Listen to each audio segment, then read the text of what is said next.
회사에서 사표를 내라고 했어요. 신규 사업 프로젝트가 완전히 실패했어요. 저희 부서가 담당했던 건인데 투자 유치에도 실패하고 회사 차원에서 200억 정도 투입했어요. 그런데 그게 거의 다 날아갈 상황이에요. 이야기 시작 전 무료 구독과 좋아요 꾹 눌러주세요.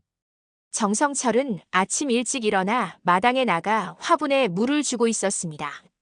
올해로 72살 38년간의 공직 생활을 마치고 은퇴한 지도 벌써 2년이 지났죠. 예전엔 새벽 6시면 어김없이 출근 준비를 하던 손이 이제는 꽃에 물을 주고 있으니 세월의 흐름이란 참 묘한 것 같습니다. 매일 아침 이 시간이 되면 정성철은 마당으로 나와 화분들을 살폈어요. 장미, 국화, 봉선화까지 하나하나 정성스럽게 물을 주며 하루를 시작하는 것이 그의 일상이 되었습니다. 공직에 있을 때는 꿈꿔보지도 못했던 여유로운 아침이었죠. 특히 봄이 되면서 새싹들이 돋아나는 모습을 보면 괜히 마음이 따뜻해졌어요. 할아버지. 뒤뜰에서 6살 손자 준호가 뛰어나왔어요. 정성철의 얼굴에 미소가 번집니다. 은퇴 후 가장 큰 기쁨은 바로 이 아이와 함께하는 시간이었거든요. 딸 수진이 직장에 나가는 동안 손자를 돌보는 일은 그에게 새로운 활력소가 되어주었습니다. 준호야, 벌써 일어났구나. 엄마는 아직 자요. 할아버지, 오늘도 공원 갈까요? 그럼 우리 준호랑 공원 가자꾸나. 정성철은 고개를 끄덕이며 손자의 손을 잡았습니다. 매일 반복되는 일상이지만 싫지 않았어요. 오히려 이런 평범한 하루하루가 소중하게 느껴졌죠. 공직 시절에는 항상 바쁘다는 핑계로 놓쳤던 소소한 행복들이었습니다. 아이의 작은 손을 잡고 걷는 것만으로도 마음이 평안해졌어요. 아침 식사를 마치고 준호와 함께 근처 공원으로 산책을 나갔어요. 공원에는 정성철처럼 손자, 손녀를 데리고 나온 어르신들이 여럿 있었습니다. 서로 인사를 나누며 아이들 자랑을 하는 모습이 정겨웠죠. 정성철도 이런 일상이 얼마나 소중한지 느끼며 하루하루를 보내고 있었습니다. 성철 씨, 오늘도 일찍 나오셨네요. 옆 동네에 사는 김 할아버지가 다가왔어요. 그 역시 은퇴한 공무원 출신이었습니다. 두 사람은 종종 공원에서 만나 이런저런 이야기를 나누곤 했어요. 김형, 안녕하세요. 준호가 공원 가자고 해서요. 우리도 마찬가지예요. 요즘 애들이 하루 종일 집에만 있으면 답답해 하잖아요. 그런데 성철 씨는 은퇴 후 생활이 어떠세요? 그냥 조용히 지내고 있어요. 손자 돌보고 집안일 거들고 별다를 게 없죠. 두 사람은 벤치에 앉아 아이들이 뛰어노는 모습을 바라봤습니다. 평온한 오전이었어요. 정성철은 이런 시간들이 참 소중했습니다. 38년간 새벽부터 밤늦게까지 일에만 매달려 살았던 그에게는 꿈 같은 일상이었거든요. 하지만 가끔은 이렇게 여유로운 시간 속에서도 뭔가 허전함을 느낄 때가 있었습니다. 점심시간이 되어 집으로 돌아왔을 때 수진이 부엌에서 식사 준비를 하고 있었어요. 37살인 딸은 결혼 후에도 직장을 다니며 바쁜 일상을 보내고 있었습니다. 아빠, 준호랑 공원 잘 다녀오셨어요? 응, 날씨도 좋고 좋더구나. 준호도 친구들이랑 많이 놀았고. 아빠도 이제 은퇴하셔서 여유가 생기셨죠? 예전엔 항상 바쁘셨는데. 수진의 말에 정성철은 잠시 생각에 잠겼습니다. 여유가 생긴 것은 맞지만 가끔은 허전함도 느껴졌거든요. 38년 동안 해오던 일을 갑자기 멈추니 뭔가 공허한 느낌이 들 때가 있었습니다. 특히 혼자 있을 때면 문득문득 예전 직장 동료들이 생각나기도 했어요. 그렇긴 하지. 하지만 이렇게 준호 돌보는 것도 즐겁고. 고마워요, 아빠. 덕분에 제가 일할 수 있어서. 부녀 간의 대화는 늘 이런 식이었어요. 서로를 아끼고 배려하는 마음이 고스란히 드러나는 따뜻한 대화였습니다. 오후 2시쯤 현관 밖에서 자동차 경적 소리가 들렸습니다. 정성철이 창문으로 내다보니 검은색 외제차 한 대가 서 있었어요. 차에서 내리는 사람은 사위 민우였습니다. 비싼 차를 타고 오는 모습이 멀리서도 눈에 띄었어요. 민우는 40살로 대기업에서 부장으로 일하고 있었어요. 키도 크고 옷차림도 말끔했죠. 언제나 깔끔한 정장 차림에 비싼 시계를 차고 있었습니다. 외모만 봐도 성공한 직장인의 모습이었어요. 하지만 정성철은 왠지 모르게 그와 마주할 때마다 어색함을 느꼈습니다. 뭔가 시선 속에서 미묘한 거리감이 느껴졌거든요. 아버님, 안녕하세요. 민우가 집 안으로 들어와 공손하게 인사했어요. 겉으로 보기에는 예의 바른 사위였습니다. 하지만 그 예의 속에서 어딘지 모르게 형식적인 느낌이 들었어요. 뒤따라 들어온 딸 수진이 남편과 함께 아버지에게 다가왔습니다. 아빠, 오늘 민우 오빠 회사 동료들이랑 저녁 약속이 있어서 같이 가자고 해요.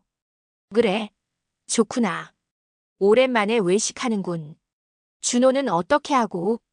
준호는 민우 오빠 어머니 댁에 맡기고 갈 거예요. 오랜만에 외식하는 거라 기대돼요. 정성철은 조용히 고개를 끄덕였습니다. 딸이 결혼한 지 벌써 8년이 되었는데 아직도 사위와의 관계는 어딘가 서먹서먹했어요. 대화를 나눠도 늘 겉도는 느낌이었습니다. 민우는 정성철을 대할 때 항상 정중했지만 그 정중함 속에 진정성이 느껴지지 않았어요.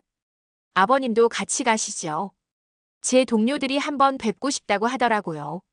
민우가 갑자기 제안했어요. 정성철은 잠시 망설였습니다.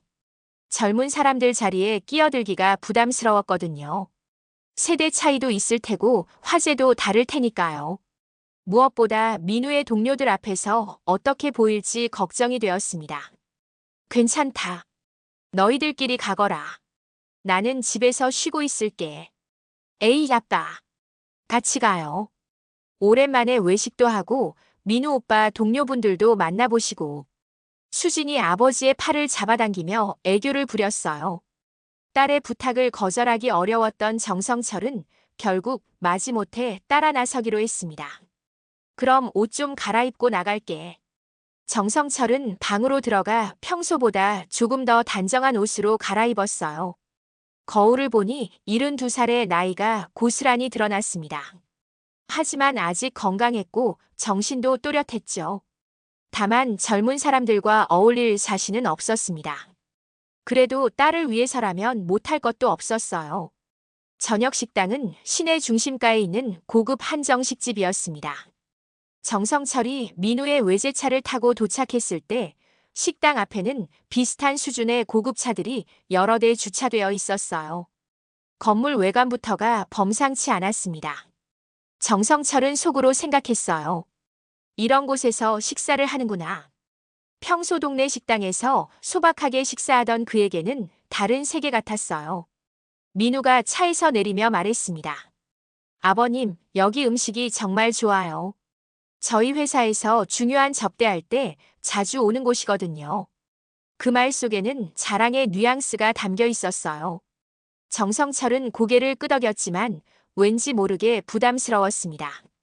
식당 안으로 들어서니 분위기가 고급스러웠습니다. 한옥을 현대적으로 개조한 인테리어에 은은한 조명이 운치를 더했어요. 개별 룸으로 나뉘어진 공간들이 프라이버시를 보장해 주었습니다. 민우의 동료들 서너 명이 이미 와서 기다리고 있었어요. 모두 정성철보다 한참 어린 사람들이었죠. 정장 차림에 비싼 시계를 찬 모습들이 민우와 비슷했습니다. 안녕하세요. 민우 형 장인 어른이시죠? 많이 들었습니다. 처음 뵙겠습니다. 저는 민우 형과 같은 부서에서 일하는 김대리입니다. 공무원 출신이시라고 들었어요. 정말 고생 많으셨겠어요. 요즘 공무원들 정말 힘들다고 하던데. 사람들이 차례로 인사를 건넸습니다. 정성철은 정중하게 인사를 받았지만 왠지 모를 어색함을 느꼈어요. 고생 많으셨겠어요 라는 말 속에 묘한 뉘앙스가 담겨 있는 것 같았거든요. 마치 공무원을 힘들고 보람 없는 일로 여기는 듯한 느낌이었습니다. 또한 요즘 공무원들 힘들다는 말에서는 시대에 뒤떨어진 직업이라는 인식이 엿보였어요. 아버님, 여기 앉으세요. 민우가 정성철을 상석에 앉혔습니다. 겉으로는 예의를 갖춘 모습이었지만 정성철은 그 배려가 진심인지 의문이 들었어요.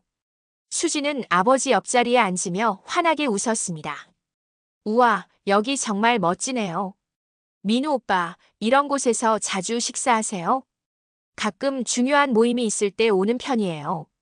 오늘은 특별히 아버님을 모시고 싶어서. 저희 동료들도 장인어른 한번 뵙고 싶다고 했거든요. 민우의 말에 동료들이 고개를 끄덕였어요. 하지만 정성철은 그들의 시선에서 진정한 존경심보다는 호기심을 느꼈습니다. 식사가 시작되고 대화가 이어졌어요. 주로 회사 이야기, 부동산 이야기, 투자 이야기였습니다. 정성철은 대부분 조용히 듣고만 있었어요. 젊은 사람들의 화제를 따라가기가 쉽지 않았거든요. 특히 그들이 사용하는 경제 용어나 투자 관련 이야기들은 정성철에게 낯선 것들이었어요. 요즘 강남 아파트 가격이 또 올랐다던데 진짜 언제까지 오를까요? 저희 부모님도 집 한 채 더 사라고 하시는데 이 시점에 사는 게 맞나 싶어요. 투자는 타이밍이죠. 늦으면 기회를 놓치고. 저는 작년에 분당 쪽 아파트 하나 샀는데 벌써 억 단위로 올랐어요. 와, 대단하네요. 부럽습니다. 대화 내용은 주로 돈과 관련된 것들이었습니다. 정성철은 이런 대화가 낯설었어요. 공직에 있을 때는 이런 식으로 돈 이야기를 공개적으로 하는 경우가 드물었거든요. 특히 자신의 투자 수익을 자랑하는 분위기는 그에게 불편했습니다. 민우 형은 투자 좀 하세요? 주식이나 부동산 쪽으로. 조금씩 하고 있어요. 아직은 공부하는 단계죠. 회사 선배들한테 조언받으면서 천천히 배워가고 있습니다. 최근에 테슬라 주식도 좀 샀는데 꽤 괜찮더라고요. 민우가 겸손하게 답했지만 그 말투에는 자신감이 묻어났어요. 정성철은 그런 민우를 바라보며 복잡한 심정이었습니다. 사위가 성공하는 것은 좋지만 왠지 자신과는 거리가 먼 이야기 같았어요. 와, 테슬라요? 저도 관심 있었는데. 수익률이 어떻게 되세요? 아직 단기간이라 정확히는 모르겠지만 나쁘지 않아요. 앞으로가 더 기대되죠. 저희 아버님은 어떠세요? 퇴직금으로 뭔가 하고 계신가요? 갑자기 화제가 정성철에게로 돌아왔습니다. 모든 시선이 그에게 집중되었어요. 정성철은 잠시 당황했지만 곧 평소처럼 온화한 미소를 지었습니다. 하지만 속으로는 불편함을 느꼈어요. 퇴직금으로 뭘 하느냐는 질문이 왠지 무례하게 들렸거든요. 마치 노인의 경제 상황을 탐색하는 듯한 느낌이었습니다. 특별한 건 없어요. 그냥 조용히 지내고 있습니다. 아, 그러시구나. 요즘 은퇴하신 분들도 적극적으로 투자하시던데. 제 아버지도 최근에 펀드 투자 시작하셨거든요. 그때 민우가 옆에서 거들었어요. 아버님은 너무 보수적이세요. 요즘 같은 시대에는 적극적으로 투자도 해야 하는데 그냥 은행에만 넣어두시면 인플레이션 때문에 손해잖아요. 이 저금리 시대에 예금만으론 안 되죠. 민우의 말에 동료들이 고개를 끄덕였습니다. 정성철은 여전히 웃고 있었지만 가슴 한편이 무거워졌어요. 마치 시대에 뒤떨어진 사람 취급을 받는 기분이었습니다. 그래도 안전한 게 최고 아닙니까? 나이 들어서 위험한 투자할 필요는 없죠. 정성철이 조용히 말했지만 민우는 고개를 저었어요. 아버님, 그런 생각이 문제예요. 요즘은 70대도 적극적으로 투자하시는 분들이 많거든요. 안전하다고 해서 아무것도 안 하면 결국 뒤처지게 됩니다. 시대가 바뀌었어요. 민우의 말투가 점점 가르치는 듯한 톤으로 바뀌었어요. 정성철은 참을성 있게 들었지만 내심 불쾌했습니다. 38년간 성실하게 일해온 자신을 마치 아무것도 모르는 사람으로 여기는 것 같았거든요. 민우 오빠 말이 맞아요, 아빠. 요즘은 정말 다양한 투자 방법이 있잖아요. 저도 회사에서 펀드 적립식으로 하고 있어요. 수진까지 남편 편을 들자 정성철은 더욱 쓸쓸해졌어요. 딸마저 자신을 구식 사람으로 여기는 것 같았습니다. 아버님, 정년 퇴직 후엔 뭐 하십니까? 민우가 갑자기 직접적인 질문을 던졌어요. 그 순간 좌석이 조용해졌습니다. 정성철은 잠시 멈칫했어요. 이 질문 속에는 여러 의미가 담겨 있는 것 같았거든요. 단순한 궁금증이 아니라 마치 이제 할 일도 없고 쓸모 없어진 거 아니냐는 뉘앙스가 느껴졌습니다. 그냥 지내지요. 손자 돌보고 집안일 거들고. 정성철의 답은 힘이 없었어요. 민우의 동료들이 서로 눈짓을 주고받는 게 보였습니다. 마치 역시 은퇴한 공무원은 별다를 게 없네라는 식의 반응이었어요. 아, 그러시는군요. 손자 돌보는 것도 중요한 일이죠. 하지만 아직 건강하시니까 뭔가 의미 있는 일을 찾아보시는 것도 좋을 것 같은데요. 민우가 대답했지만 그 말에는 진정성이 없었어요. 오히려 동정하는 듯한 톤이었습니다. 정성철은 그 순간 자신이 이 자리에서 얼마나 초라해 보이는지 깨달았어요. 식사 자리가 끝나고 집으로 돌아오는 길 정성철은 차창 밖을 바라보며 생각에 잠겼습니다. 민우의 질문이 계속 머릿속을 맴돌았어요. 정년 퇴직 후엔 뭐 하십니까? 그 말 속에 담긴 뉘앙스가 마음을 무겁게 했습니다. 마치 자신이 이제 쓸모없는 존재가 되었다는 듯한 느낌이었거든요. 아빠, 오늘 재미있으셨죠? 수진이 뒷자리에서 물었어요. 정성철은 억지로 미소를 지으며 대답했습니다. 응, 좋았다. 민우 동료분들도 좋은 분들이더구나. 하지만 속마음은 달랐어요. 오늘 저녁 내내 느꼈던 소외감과 무력감이 가슴을 짓눌렀습니다. 젊은 사람들이 나누는 화려한 투자 이야기들, 그리고 자신을 바라보는 동정 어린 시선들이 자꾸만 떠올랐어요. 집에 도착해서 민우와 수진이 들어간 후 정성철은 마당에 나가 앉았습니다. 별이 총총한 밤하늘을 바라보며 하루를 돌아봤어요. 38년간 성실하게 일해온 자신이 이렇게 초라하게 느껴진 적은 처음이었습니다. 며칠이 지났습니다. 정성철은 평소처럼 손자 준호와 공원에 나가 산책을 했어요. 아이와 함께하는 시간만이 마음의 위안이 되었습니다. 하지만 가끔씩 그날 저녁의 기억이 떠올라 우울해졌어요. 할아버지, 왜 자꾸 한숨 쉬세요? 준호가 순진한 얼굴로 물었습니다. 정성철은 깜짝 놀라며 손자를 바라봤어요. 한숨? 할아버지가 한숨을 쉬었나? 네, 자꾸 후회하세요. 아이의 말에 정성철은 쓴웃음을 지었습니다. 자신도 모르게 한숨을 쉬고 있었던 거죠. 할아버지가 좀 피곤했나 보다. 괜찮아. 그런데 이틀 후 정성철에게 충격적인 일이 일어났습니다. 수진이 직장에 나간 사이 민우가 집에 들렀어요. 평소보다 일찍 왔던 터라 정성철은 의아했습니다. 민우야, 오늘 일찍 왔네. 네, 오늘 오후에 약속이 있어서 반차를 냈어요. 민우는 거실에 앉아 스마트폰을 만지작거렸습니다. 잠시 후 전화가 걸려왔어요. 여보세요? 아, 형. 지금 어디세요? 민우가 전화를 받으며 밖으로 나갔습니다. 정성철은 부엌에서 차를 우리고 있었는데 마당 쪽에서 들려오는 민우의 목소리가 귀에 들어왔어요. 아니에요, 형. 지금 장인어른 댁에 잠깐 들렀어요. 정성철은 별 생각 없이 차를 우리다가 민우의 다음 말에 손이 멈췄습니다. 장인어른요? 그냥 평범한 공무원 퇴물이에요. 지난번에 식사 자리에서 봤잖아요. 공무원 퇴물. 그 단어가 정성철의 가슴을 찔렀습니다. 차를 우리던 손이 떨렸어요. 투자는커녕 경제관념도 전혀 없으시고요. 요즘 시대에 은행 적금만 믿고 사시는 분이에요. 답답하죠. 민우의 목소리는 계속 이어졌습니다. 정성철은 가만히 서서 듣고 있을 수밖에 없었어요.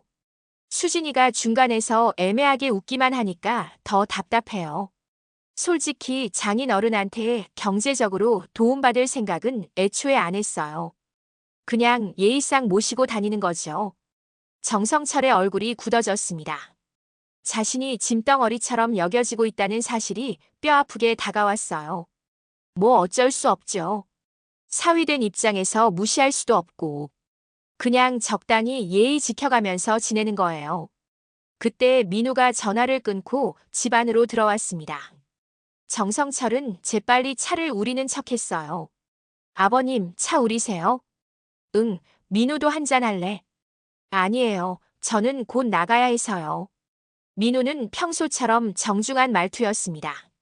하지만 정성철은 이제 그 정중함 뒤에 숨겨진 진심을 알아버렸어요.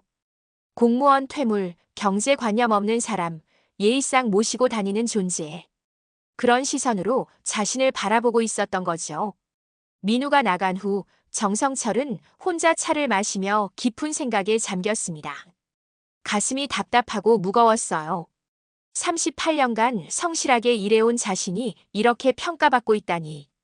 특히 퇴물이라는 표현이 가장 아팠습니다. 그날 저녁 수진이 돌아왔을 때 정성철은 평소처럼 웃으며 맞았습니다. 아빠, 오늘 하루 어떻게 보내셨어요? 별일 없이 잘 지냈지. 하지만 속마음은 복잡했어요. 딸에게 민우의 말을 전할 수도 없었고 그렇다고 모른 척할 수도 없었습니다. 수지는 남편과 아버지 사이에서 애매하게 웃기만 한다던 민우의 말도 떠올랐어요. 며칠 후 또 다른 일이 일어났습니다. 민우가 가족들과 함께 저녁을 먹으러 왔을 때였어요. 식사 중에 민우가 투자 이야기를 꺼냈습니다. 요즘 회사에서 스톡 옵션 이야기가 나오고 있어요. 그리고 부동산 펀드 쪽도 괜찮은 상품이 나왔더라고요. 와, 그래요? 어떤 거예요? 수진이 관심을 보였어요. 민우는 신이 나서 설명했습니다. 수익률이 꽤 괜찮아요. 위험도도 그리 높지 않고 저희 부서 선배가 추천해 준 건데. 그때 민우는 정성철을 향해 시선을 돌렸습니다. 아버님도 관심 있으시면 같이 하셔도 되는데요. 겉으로는 배려하는 말이었지만 정성철은 그 속뜻을 알 수 있었어요. 어차피 이해도 못할 거지만 예의상 물어보는 거야라는 뉘앙스였습니다. 아니다. 나는 그런 건 잘 모르니까. 정성철이 손을 저으며 사양했어요. 민우는 역시나라는 표정을 지었습니다. 그러시죠. 무리하실 필요 없어요. 그 순간 정성철은 자신이 완전히 배제되고 있음을 느꼈습니다. 투자 조언을 구하지도 않고 의견을 묻지도 않고 그저 형식적으로 물어보기만 할 뿐이었어요. 그날 밤 정성철은 잠을 이루지 못했습니다. 민우의 말들이 계속 머릿속을 맴돌았어요. 공무원 퇴물, 경제관념 없는 사람. 정말 자신은 그런 존재일까요? 38년간 성실하게 살아온 것이 이런 평가를 받을 일일까요? 정성철은 일어나 서재로 갔습니다. 오랫동안 건드리지 않았던 서랍을 열어보았어요. 그 안에는 예전부터 차곡차곡 정리해둔 자료들이 있었습니다. 하지만 이것들을 꺼내들 용기가 나지 않았어요. 아직은 때가 아니라는 생각이 들었거든요. 정성철은 다시 침실로 돌아가 누웠습니다. 하지만 잠은 오지 않았어요. 대신 마음속 깊은 곳에서 무언가가 꿈틀거리기 시작했습니다. 그날 밤 이후 정성철은 며칠간 평소보다 조용했습니다.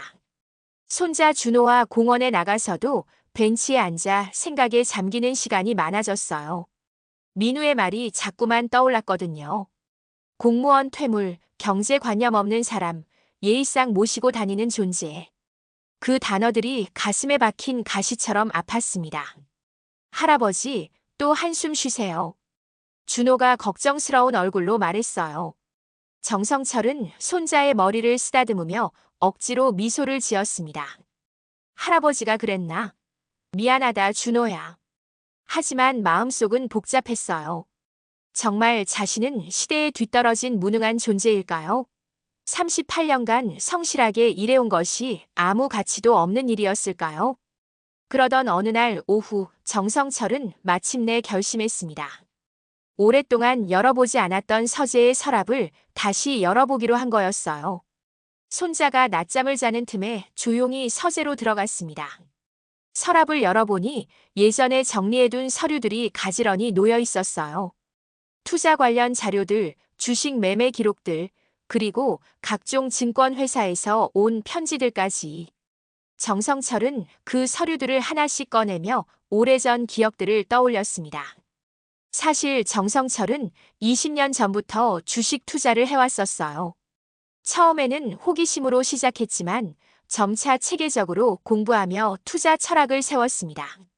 무엇보다 그는 단기 수익보다는 장기 가치 투자를 선호했어요. 화려하지는 않지만 꾸준하고 안정적인 투자 방식이었죠. 정성철은 컴퓨터를 켰습니다. 오랫동안 접속하지 않았던 증권 사이트에 로그인했어요.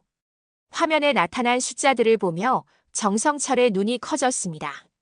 포트폴리오 수익률이 1800%를 넘어서고 있었거든요. 이렇게 올랐나? 정성철은 혼잣말을 중얼거렸어요. 20년 전에 조금씩 사모은 주식들이 이렇게 큰 수익을 내고 있을 줄은 몰랐습니다. 특히 그가 초기에 투자했던 몇몇 기업들은 지금 대한민국을 대표하는 글로벌 기업이 되어 있었어요. 정성철의 투자 철학은 간단했습니다. 기업의 본질적 가치를 보고 투자하는 것이었죠. 유행을 따라가거나 단기 수익에 매달리지 않았어요. 대신 오랫동안 성장 가능성이 있는 기업들을 꾸준히 매수했습니다. 그리고 한번 산 주식은 웬만해서는 팔지 않았어요. 화면을 더 자세히 들여다보니 놀라운 사실이 더 있었습니다. 정성철은 증권사에서 VIP 고객으로 분류되어 있었어요. 그동안 조용히 투자해온 결과 상당한 자산을 보유하게 된 거였습니다. 심지어 업계에서는 은둔의 고수라는 별명으로 통하고 있었다는 메모도 있었어요. 이런 일이. 정성철은 스스로도 놀랐습니다. 평소 조용히 투자해왔기 때문에 이렇게 큰 수익이 났는지 정확히 몰랐거든요.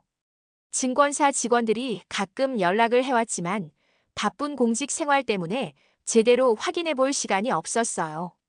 정성철은 더 자세히 자료들을 살펴봤습니다. 투자 기록을 보니 정말 체계적이었어요. 매달 일정 금액을 투자하고 기업의 재무제표를 꼼꼼히 분석한 흔적들이 있었습니다.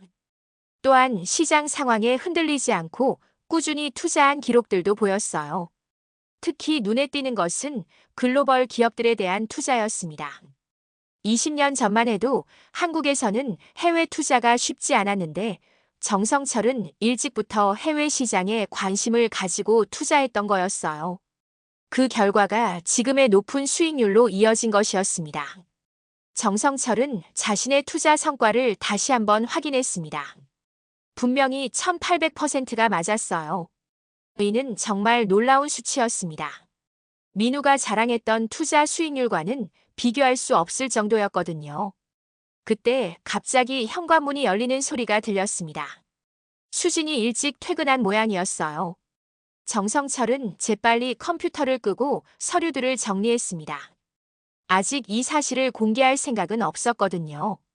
아빠, 집에 계세요? 응, 여기 있다. 정성철이 서재에서 나오자 수진이 반갑게 맞았어요. 준호는요? 낮잠 자고 있어. 오늘 일찍 왔네. 네, 오늘 일이 일찍 끝나서요. 그런데 아빠 요즘 뭔가 생각이 많으신 것 같은데 괜찮으세요? 수진의 말에 정성철은 잠시 망설였습니다. 딸에게 민우의 말을 들었다고 할 수도 없었고 그렇다고 거짓말을 할 수도 없었어요. 별거 아니야. 은퇴 후 시간이 너무 많아서 이런저런 생각을 하게 되는구나. 혹시 민우 오빠 때문에 불편하신 건 아니죠? 제가 중간에서 잘 안 챙겨서. 수진의 말에 정성철은 놀랐어요. 딸도 뭔가 눈치채고 있었던 거였어요. 아니다. 민우는 좋은 사위야. 너를 잘 챙겨주고. 하지만 가끔 아빠를 대하는 태도가 제가 봐도 좀 그런 것 같아요. 정성철은 딸의 말에 마음이 복잡해졌습니다. 수진도 민우의 태도를 불편하게 느끼고 있었던 거였어요. 하지만 부부 사이에 끼어들고 싶지는 않았습니다. 괜찮다. 서로 다른 세대니까 생각도 다를 수 있지. 그날 저녁 민우가 또 집에 들렀습니다. 요즘 부쩍 자주 오는 것 같았어요. 저녁을 함께 먹으며 민우가 또 투자 이야기를 꺼냈습니다. 아버님, 요즘 주식 시장이 좀 불안하다고 하던데 어떻게 생각하세요? 민우의 질문에 정성철은 잠시 멈칫했어요. 사실 그는 현재 시장 상황을 누구보다 잘 알고 있었습니다. 하지만 아직 드러낼 때가 아니라고 생각했어요. 글쎄, 잘 모르겠구나. 너희 젊은 사람들이 더 잘 알지 않을까? 그러시겠죠. 요즘 변동성이 너무 커서 저도 좀 조심스러워요. 민우는 여전히 정성철을 경제에 무지한 사람으로 여기고 있었어요. 정성철은 그런 민우를 바라보며 속으로 쓸쓸히 웃었습니다. 하지만 이제 정성철의 마음속에는 변화가 일어나고 있었어요. 자신이 정말 무능한 존재가 아니라는 것을 확인했거든요. 오히려 투자 실력으로는 민우보다 훨씬 뛰어났습니다. 다만 그동안 조용히 지내왔을 뿐이었어요. 정성철은 언젠가 적절한 때가 오면 자신의 진짜 모습을 보여줄 생각이었습니다. 하지만 지금은 아니었어요. 조금 더 기다려보기로 했습니다. 정성철이 자신의 투자 실력을 재확인한 지 일주일 정도 지났을 때였습니다. 평소처럼 손자 준호와 공원에서 산책을 하고 집으로 돌아오니 민우의 차가 대문 앞에 서 있었어요. 그런데 오늘은 뭔가 분위기가 달랐습니다. 민우가 차에서 내리는 모습이 평소보다 침울해 보였거든요. 민우야, 무슨 일 있나? 정성철이 물었지만 민우는 대답하지 않았어요. 그저 고개만 끄덕이며 집 안으로 들어갔습니다. 수진이 남편을 맞으며 걱정스러운 표정을 지었어요. 왜 그래? 무슨 일 있어? 회사 일로 좀. 복잡해. 민우의 목소리에는 평소의 자신감이 사라져 있었습니다. 정성철은 거실 한쪽에 앉아 조용히 상황을 지켜봤어요. 저녁을 먹는 동안에도 민우는 말이 없었습니다. 평소 같았으면 회사 자랑이나 투자 이야기로 분위기를 이끌었을 텐데 오늘은 완전히 다른 사람 같았어요. 수진이 몇 번 물어봐도 괜찮다는 말만 반복했습니다. 식사를 마치고 나서야 민우가 입을 열었어요. 사실 회사에 좀 큰 문제가 생겼어요. 무슨 문제? 수진이 불안한 표정으로 물었습니다. 민우는 한숨을 쉬며 말했어요. 신규 사업 프로젝트가 완전히 실패했어요. 저희 부서가 담당했던 건인데 투자 유치에도 실패하고. 정성철의 귀가 번쩍 뜨였습니다.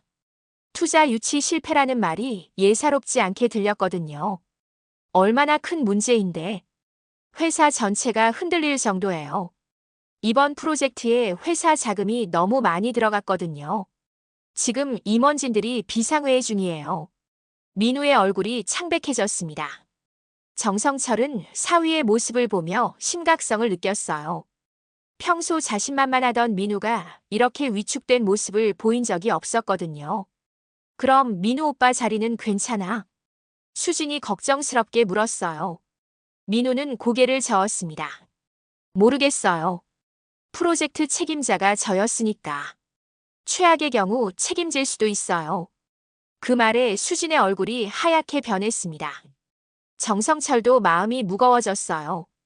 아무리 사위와의 관계가 서먹했어도 가족이 위기에 처한 상황이었거든요. 구체적으로 어떤 문제인지 말해줄 수 있나?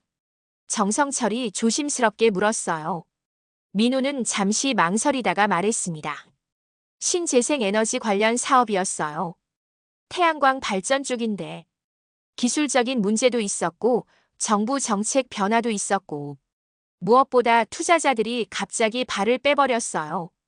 정성철은 민우의 설명을 귀에 깊게 들었습니다. 신재생 에너지 분야는 그도 관심 있게 지켜보던 영역이었거든요. 투자 포트폴리오에도 관련 주식들이 포함되어 있었어요. 투자 규모가 어느 정도였는데 회사 차원에서 200억 정도 투입했어요. 그런데 그게 거의 다 날아갈 상황이에요. 민우의 말에 정성철은 속으로 놀랐습니다. 200억이라는 금액은 중견 기업에게도 큰 타격이 될 수 있는 규모였거든요. 다른 투자자들은 어떻게 되었고, 처음에는 큰 펀드들이 관심을 보였는데 갑자기 다들 손을 뗐어요. 시장 전망이 불확실하다면서.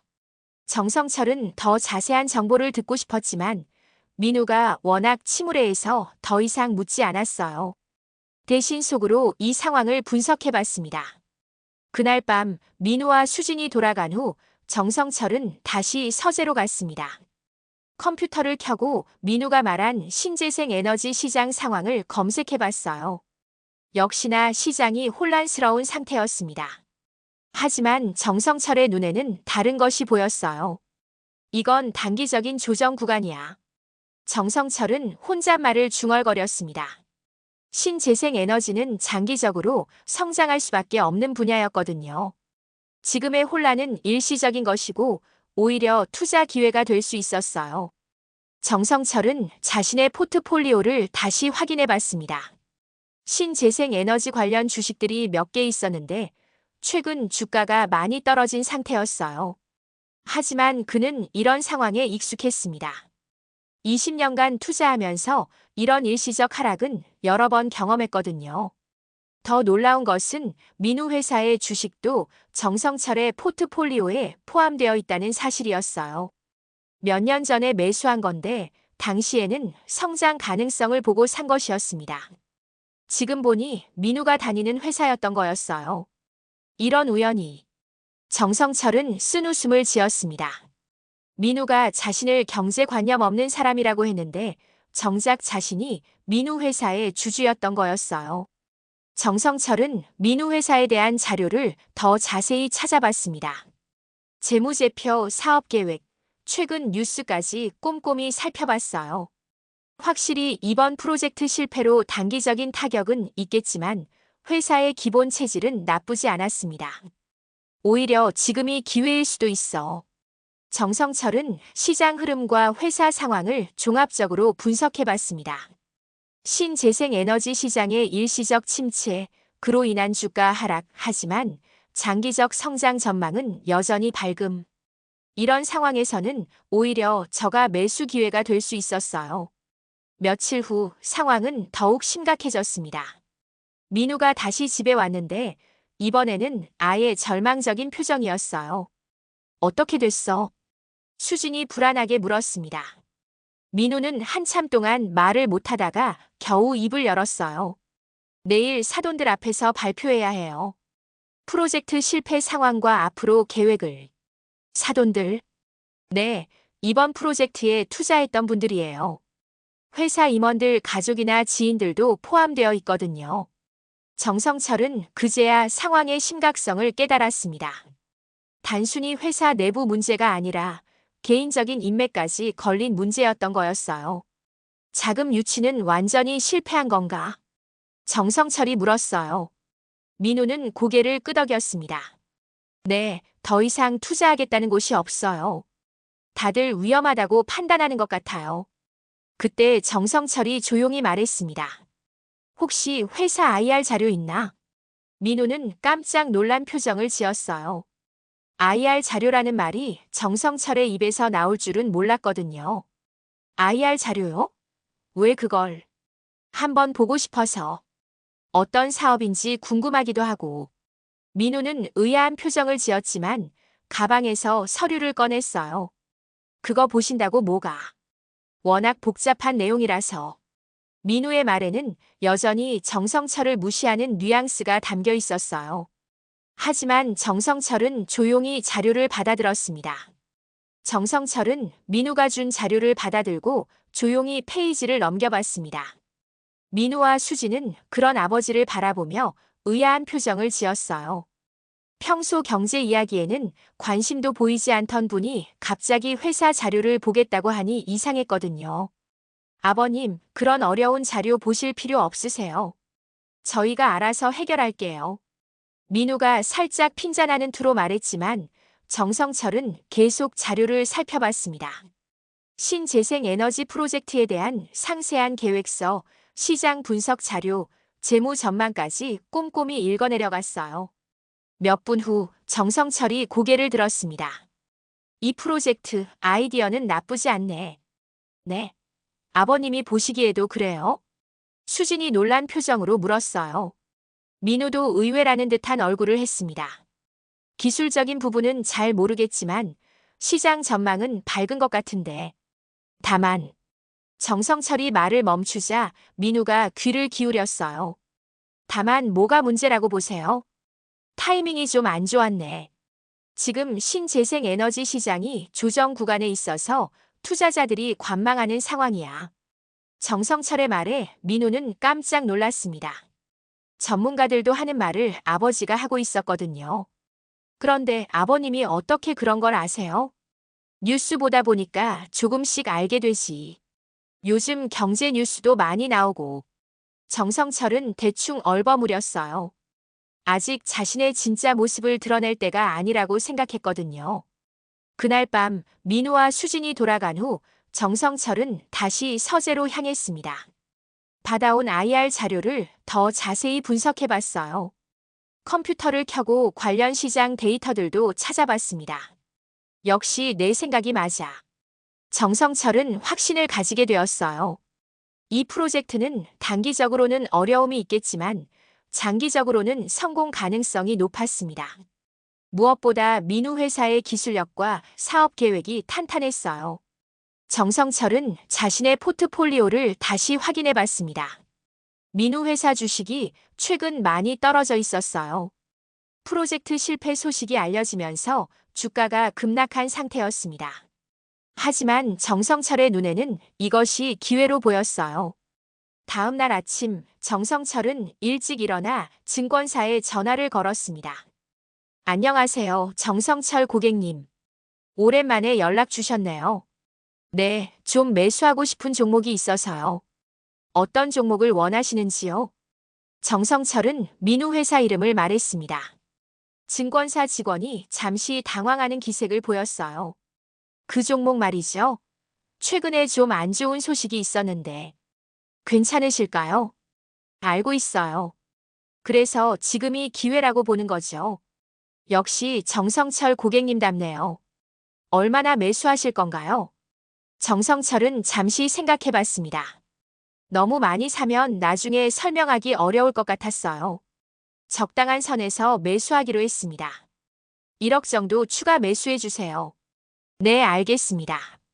지금 주가가 많이 떨어진 상태라 좋은 타이밍인 것 같네요. 전화를 끊고 나서 정성철은 복잡한 심정이었어요. 사위의 회사 주식을 산다는 것이 묘한 기분이었거든요. 하지만 이것은 순전히 투자 판단에 의한 것이었습니다. 그날 저녁 민우가 다시 집에 왔습니다.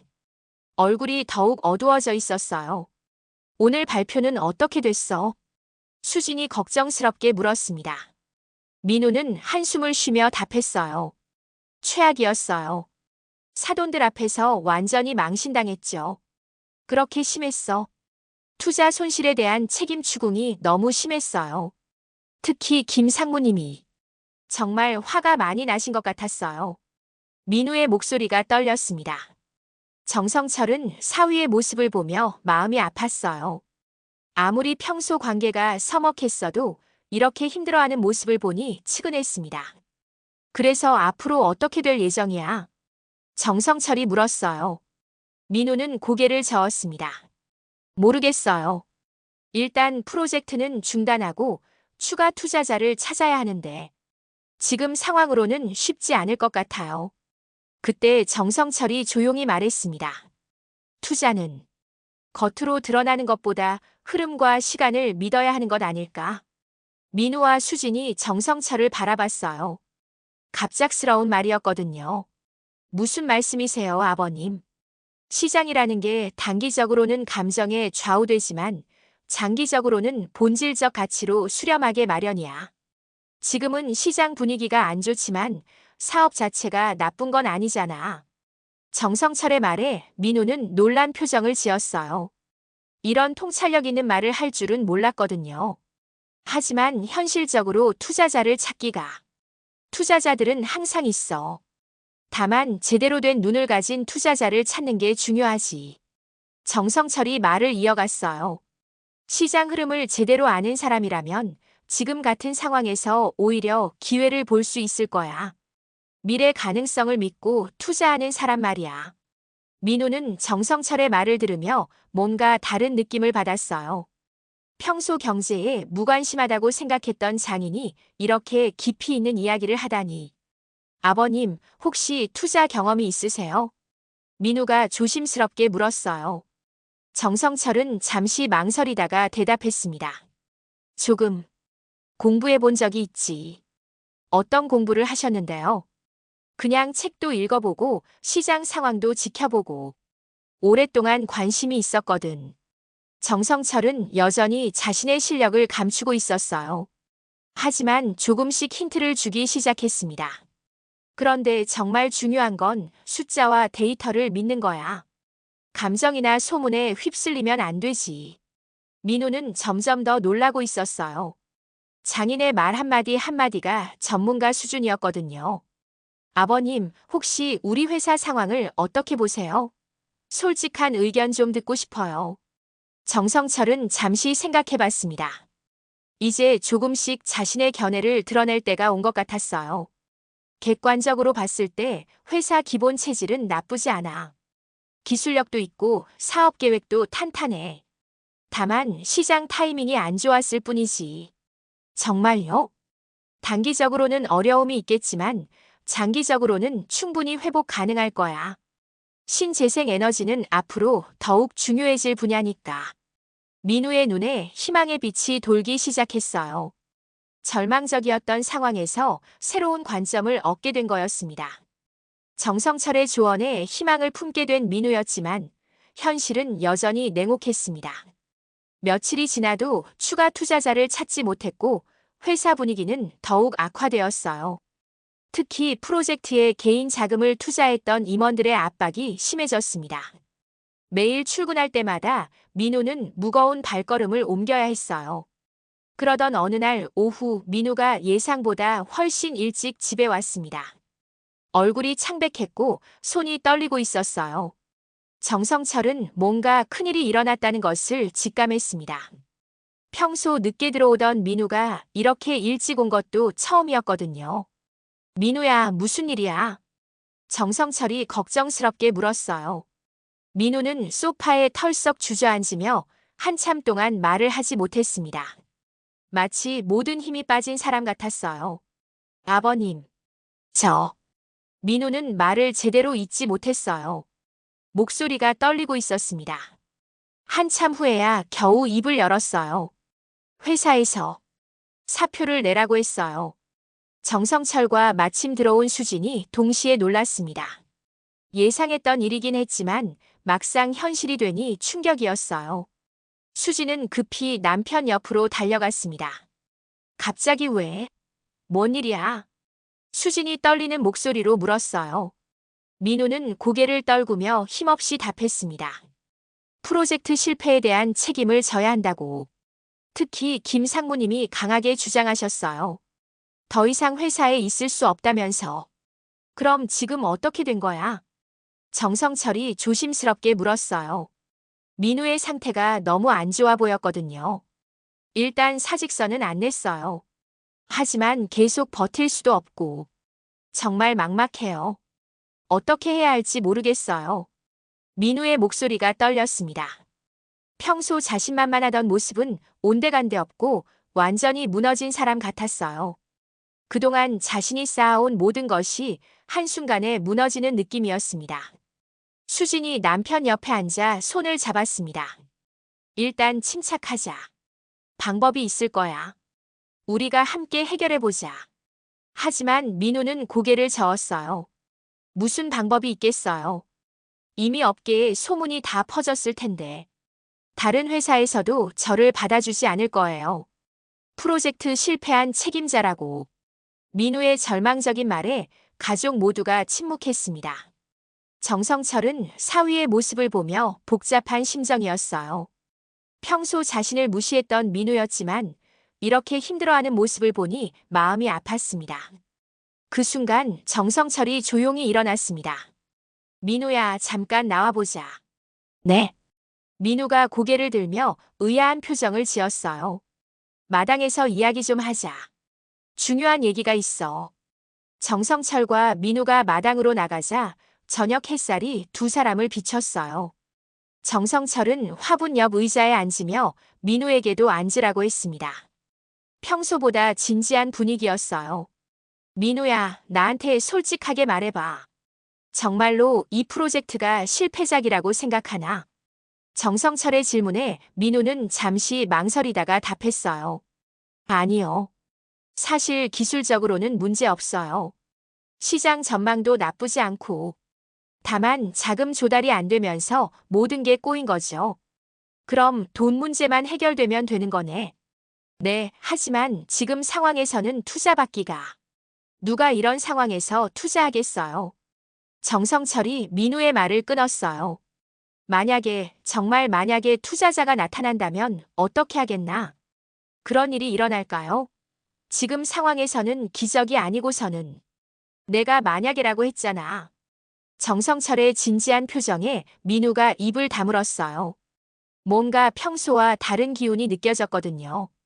만약 투자자가 나타난다면 당연히 프로젝트를 계속 진행하고 싶어요. 이 일이 제 꿈이었거든요.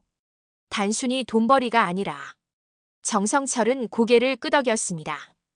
그리고 잠시 침묵이 흘렀어요. 저녁 바람이 두 사람 사이를 지나갔습니다. 민우야, 나는 내가 실패한 게 아니라고 생각해. 단지 운이 안 좋았을 뿐이야. 아버님. 하지만 한 가지 말하고 싶은 게 있어. 정성철이 민우를 똑바로 바라봤어요. 눈빛이 평소와 달랐습니다. 너는 그동안 나를 어떻게 생각했나? 민우의 얼굴이 빨갛게 달아올랐습니다.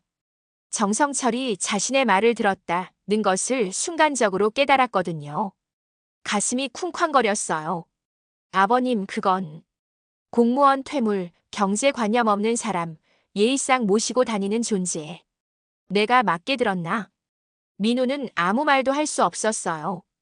얼굴이 하얗게 질렸습니다. 자신이 한 말들이 고스란히 장인의 귀에 들어갔다는 사실이 충격적이었어요. 죄송합니다, 아버님. 제가 너무 오만했어요. 정말 죄송해요. 민우가 고개를 숙이며 사과했어요. 목소리가 떨렸습니다. 왜 사과부터 하나? 나는 화가 난 게 아니야. 정성철의 말에 민우가 놀라며 고개를 들었어요. 다만 궁금한 게 있어.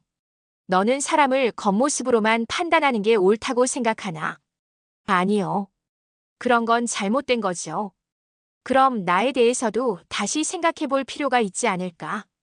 정성철이 천천히 일어나며 말했어요.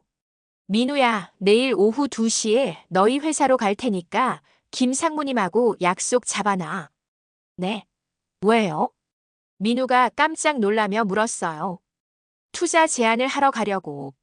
민우의 눈이 동그랗게 커졌어요. 귀를 의심했습니다. 투자 제안이요? 아버님이요? 왜 내가 투자할 능력이 없다고 생각하나? 아니, 그런 게 아니라. 하지만 내일 보면 알게 될 거야. 정성철이 집 안으로 들어가려 하자 민우가 급하게 불렀어요. 아버님, 정말로 투자하시겠다는 거예요? 농담이 아니시죠? 정성철이 뒤돌아보며 의미심장한 미소를 지었습니다. 민우야, 나는 38년간 공직에 있으면서 많은 것을 배웠어. 그중 하나가 사람 보는 눈이지. 사람 보는 눈이요? 너는 실력이 있는 사람이야.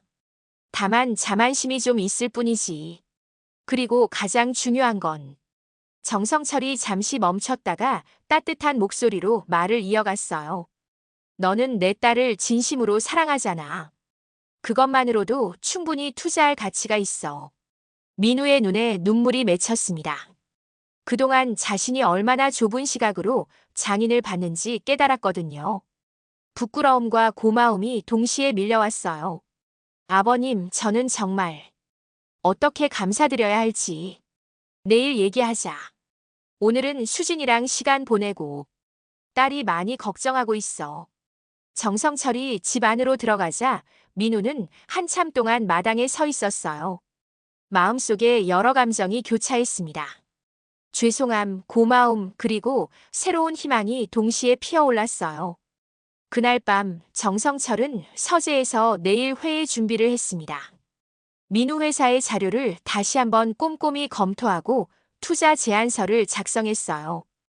20년간 쌓아온 투자 경험과 노하우가 모두 동원되었습니다. 컴퓨터 화면에는 자신의 포트폴리오가 떠 있었고 그 수치들을 보며 정성철은 자신감을 가졌어요. 이제 정말로 보여줄 때가 왔군.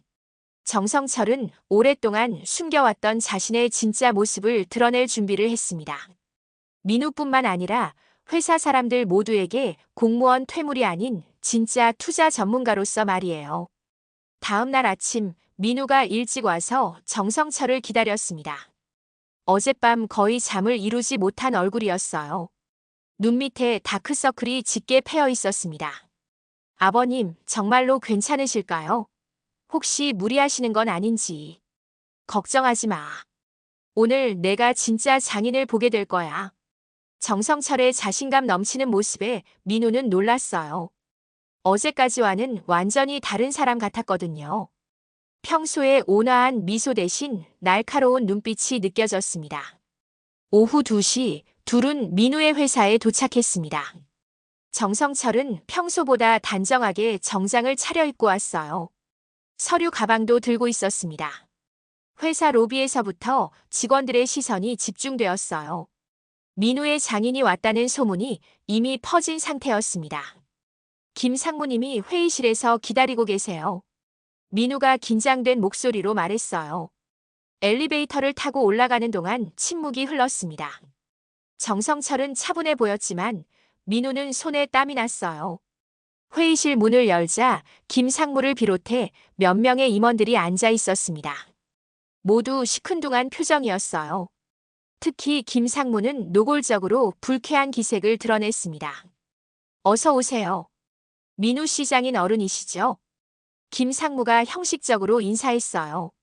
그 말투에는 시간 낭비하지 말자는 뉘앙스가 담겨 있었습니다. 안녕하세요. 정성철입니다. 정성철이 정중하게 인사하며 자리에 앉았어요. 그리고 서류 가방에서 문서들을 꺼내기 시작했습니다. 그래서 무슨 투자 제안이라는 건지 들어보죠. 솔직히 지금 상황에서 무슨 투자자가 나타날까 싶지만 김 상무의 말에 다른 임원들도 코웃음을 쳤어요. 정성철은 차분하게 문서를 정리하며 말했습니다. 먼저 이 프로젝트에 대한 제 분석부터 말씀드리겠습니다. 정성철이 첫 번째 자료를 펼쳤어요. 그것은 신재생 에너지 시장에 대한 상세한 분석 보고서였습니다. 시장 규모, 성장률, 정부 정책, 기술 동향까지 모든 것이 체계적으로 정리되어 있었어요. 현재 신재생 에너지 시장은 일시적인 조정 구간에 있습니다. 하지만 장기적으로는 연평균 15% 이상의 성장이 예상되죠. 정성철의 설명이 시작되자 회의실 분위기가 바뀌기 시작했어요. 그의 분석은 전문가 수준이었습니다. 특히 귀사의 기술은 차세대 태양광 효율성 면에서 경쟁사 대비 12% 우위에 있습니다. 이는 상당한 경쟁력이죠. 김 상무의 표정이 변했어요. 이런 구체적인 수치를 어떻게 알고 있는지 의아했거든요. 그런데 어떻게 그런 자세한 정보를? 투자를 하려면 당연히 조사를 해야죠. 정성철이 두 번째 자료를 꺼냈어요.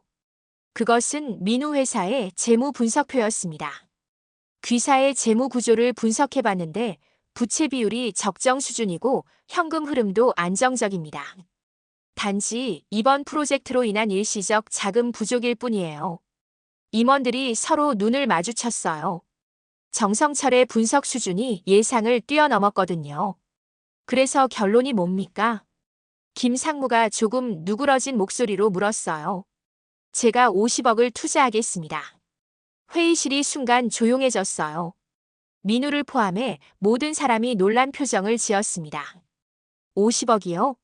네, 당장 필요한 자금의 절반 정도 될 겁니다. 나머지는 다른 투자자들이 들어올 거예요. 김 상무가 의심스러운 눈으로 정성철을 바라봤어요.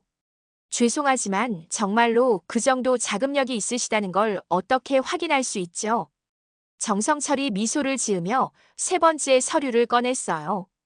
그것은 증권사 잔고 증명서였습니다. 여기 제 포트폴리오입니다. 서류를 본 김 상무의 눈이 커졌어요.